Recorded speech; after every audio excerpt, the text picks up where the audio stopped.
নমস্কাৰ বন্ধু বান্ধৱীসকল, আপোনালোকক মোৰ চেনেললৈ স্বাগতম জনাইছোঁ।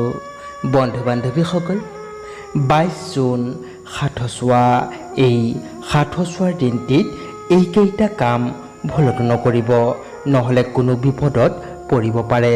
তাৰেই দুটামান কথা লৈ আপোনালোকৰ ওচৰত উপস্থিত হৈছোঁ। বন্ধু বান্ধৱীসকল, সাথছোৱাৰ দিনকেইটাত দেৱী দৰ্শন কৰা নহয়, কাৰণ এই সময়ত পৃথিৱী মাক ঋতুমতী হিচাপে কল্পনা কৰা হয়।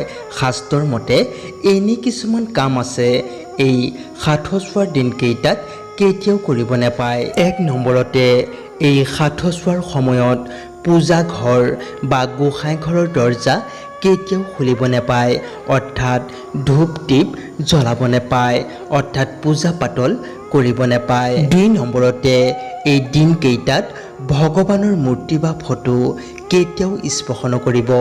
3 নম্বৰতে, এই দিনকেইটাত মাটি খনন আৰু বৃক্ষৰোপণ আদি কাৰ্য কৰা নিষিদ্ধ কৰা হৈছে। 4 নম্বৰতে, আদি শক্তি বিভিন্ন ৰূপ যেনে কালী, দুৰ্গা, জগদ্ধাত্ৰী, শীতলা, চণ্ডী মূৰ্তিক যিসকল লোকে পূজা প্ৰাৰ্থনা কৰে, তেওঁলোকে এই সময়ত অৰ্থাৎ সাথছোৱাৰ সময়ত সেই মূৰ্তি ৰঙা কাপোৰেৰে ঢাকি ৰখাটো উচিত।